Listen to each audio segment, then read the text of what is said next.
Welcome back to The Explainer. Today, we're jumping right into part 9 of the 10-part tutorial, the MLOps Strategic Guide for IT Professionals from the folks over at Virtualization Options LLC.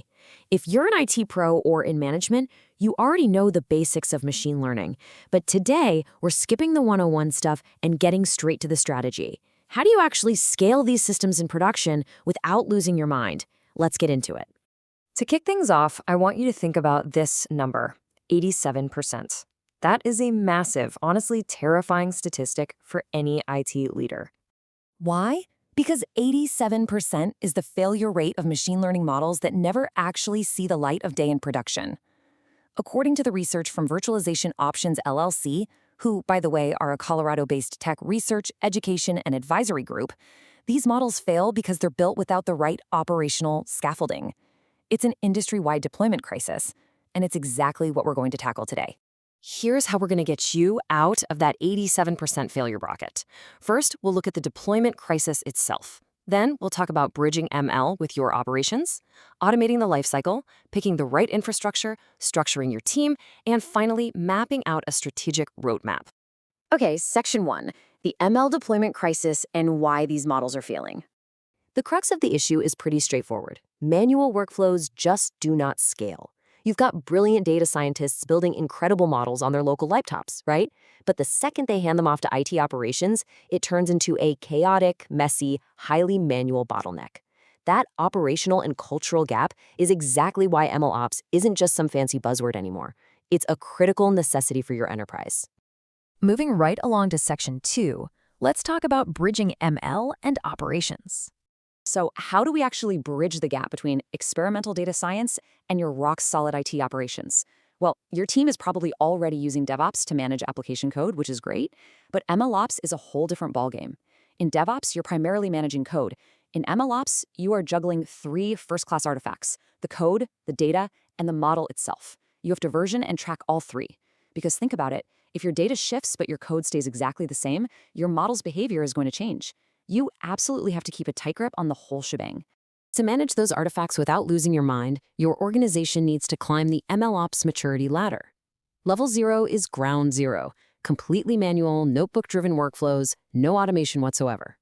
Level 1 is where things get better. You introduce automated training pipelines so models can retrain on fresh data on their own. And then you have Level 2. That is the holy grail. We're talking full CI/CD for machine learning, where any pipeline change automatically triggers retraining, evaluation, and deployment, totally hands-free. Which brings us to Section 3, automating the ML lifecycle for sheer speed and reliability. The whole point of automation is to take those cycle times from weeks of agonizing manual work down to just a few hours. And honestly, you don't need to reinvent the wheel here. You can map top-managed pipeline services right onto the cloud ecosystem you're already paying for. For instance, if you're an AWS shop, SageMaker Pipelines gives you built-in logging and native S3 and Glue integration. Over on Azure, Azure ML Pipelines is super DevOps native and great for hybrid setups. Or if you're using Google, Vertex AI leverages a Kubeflow base and hooks beautifully into BigQuery. Picking the right native tool is a total game changer for reducing overhead. Now, the beating heart of that automated pipeline is something called a feature store, which is a dual storage architecture. First, you have an offline store. Think of something like a massive data warehouse that's highly optimized for batch training on huge chunks of historical data. Then you have an online store, which is optimized for super low latency, real-time inference. The brilliance of this setup is that both stores use a single unified feature definition, so you're guaranteeing that the exact way a model trains is exactly how it will behave in the real world. No nasty surprises. And when that model finally gets through the pipeline and is ready for the big stage, please don't just push it live and cross your fingers. You need safe deployment strategies. You could use a blue/green deployment for a zero downtime swap with an instant panic button rollback, or try a canary deployment, where you gradually shift traffic, say 5%, then 25%, rolling back automatically if things go south. Or you can do a shadow deployment, safely running the new model in the background against live traffic without actually serving those predictions to customers. It's all about balancing speed with sanity. All right, Section 4. Let's look at infrastructure and cloud platforms, the foundation for scale. If you want to scale, you need an ironclad foundation, and one absolute non-negotiable piece of that is a model registry. Think of it as a master catalog for every single model your team has ever trained. Using a tool like MLflow, This registry forces models through a strict 4-stage lifecycle: none to staging, to production, and finally to archived. This gives you a flawless audit trail. You'll know exactly what data was used, how it performed, and most importantly, exactly who gave it the green light for production. But hey, infrastructure is only half the battle. Let's jump to Section 5, structuring your MLOps team, because culture matters just as much as code. So the big question for you as an IT leader is, how on earth do you organize your people to actually execute this framework and get the best return on your investment? You've got a few ways to slice this. A centralized platform team keeps things consistent but can easily become a bottleneck. On the flip side, embedding engineers straight into product teams makes them fast, but you risk building disconnected data silos. That's why the source material strongly recommends a hybrid model. You have a central platform team that builds the heavy-duty tooling and sets the gold standards, but then you have embedded MLOps practitioners sitting right inside the product teams, applying those tools directly to real business problems. In that hybrid setup, crystal clear ownership is what stops models from dying during handoffs. Your data scientists handle the model logic and quality. They hand the baton to data engineers who are on the hook for the pipelines in feature engineering. Then, MLOps engineers take over the platform tooling and the CI/CD automation. And sitting above it all, the ML product manager, making sure this whole symphony is actually driving real business value and a solid ROI. When you get that team structure and culture dialed in, the payoff is absolutely huge. Research shows that organizations with mature MLOps practices can deploy models a whopping 6 times faster than those just winging it with ad hoc methods.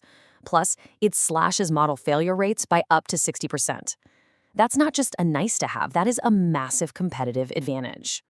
Which brings us to our final stop, Section 6, the Strategic MLOps Roadmap. Let's talk execution.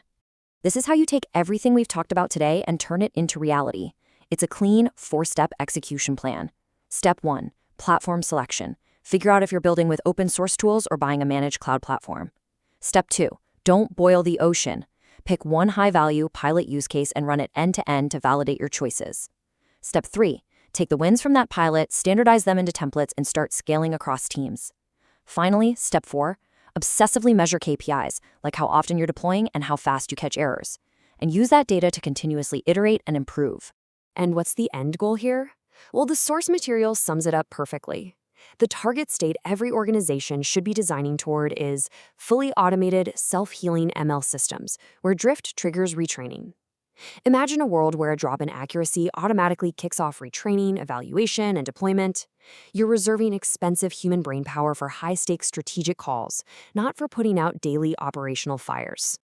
So, I'm going to leave you with this final thought to bring back to your IT leadership team. Look under the hood of your operations today.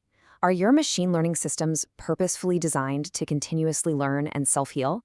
Or are you still clinging to manual workflows that are statistically guaranteed to end up in that 87% failure pile?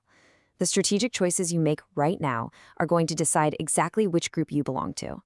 Thanks for tuning in to The Explainer today, and best of luck building out your roadmap.